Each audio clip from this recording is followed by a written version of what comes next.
উজিরপুর উপজেলার কচুয়া গ্রামে প্রতি বছরের মতো এবারও অনুষ্ঠিত হয়েছে দিনব্যাপী বিনামূল্যে চিকিৎসা সহায়তা ও ওষুধ বিতরণ।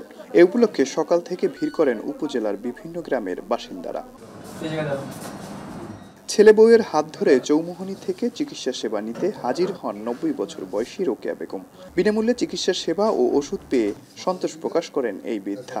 শুধু তিনিই নয়, আশপাশের বিভিন্ন গ্রাম থেকে চিকিৎসা নিতে ভিড় করেন নানা বয়সের মানুষ। এই উদ্যোগকে সাধুবাদ জানান তারা। ঔষধ ফ্রি দেয় বা ঔষধে কাজ করে ভালো, এই জন্যই। গত ৮ বছর যাবৎ এর মাধ্যমে গ্রামের মানুষেরা বিনামূল্যে চিকিৎসা সেবার পাশাপাশি পাচ্ছেন ওষুধ। বরিশাল শহরে না গিয়ে নিজ গ্রামেই এরকম সুবিধা পাওয়ায় খুশি এলাকাবাসীও। আর যে রোগের ওষুধ দেয় সেই রকমের হেতি হিসাবে আমরা সবসময় উপকার পাই।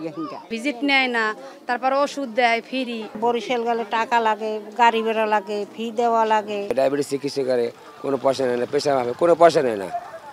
আমার গরিবের জন্য অনেক সুবিধা। এখানে মাইকিং করিয়ে জানাই আমরা আসছি, এখানে এসে ওষুধপাতি সব কিছু পাই ফ্রি এবং এতে শহরে দেওয়া লাগে না, কোনো সমস্যা না হয় না। 4 সপ্তাহ 4 দিন দেখা হয় এবং পর্যাপ্ত ঔষধ থেকে 3 থেকে 4 লক্ষ টাকার এখানে ড্রাগ থাকে এবং রুগীরা 15 দিন থেকে 1 মাসের ঔষধ এখানে পায় এবং মোটামুটি সবাই খুশি। তাহমিনা ওয়াজেদ চ্যারিটির উদ্যোগে যে ফ্রি ক্যাম্প, এটা আসলে এক অসাধারণ অনুভূতি। বিশেষ করে সাধারণ মানুষের যে উপকার, এটা তো সবার পক্ষে সম্ভব না।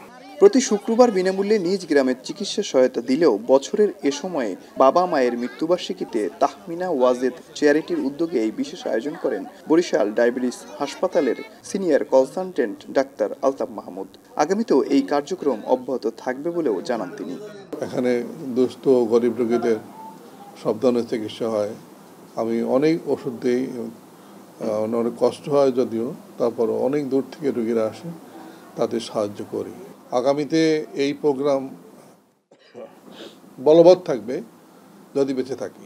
2018 সাল থেকে এই কার্যক্রম শুরু করা হয়। ভবিষ্যতেও এই কার্যক্রম অব্যাহত থাকবে বলে জানান আয়োজকরা। অমিত হাসান, এখন, বরিশাল।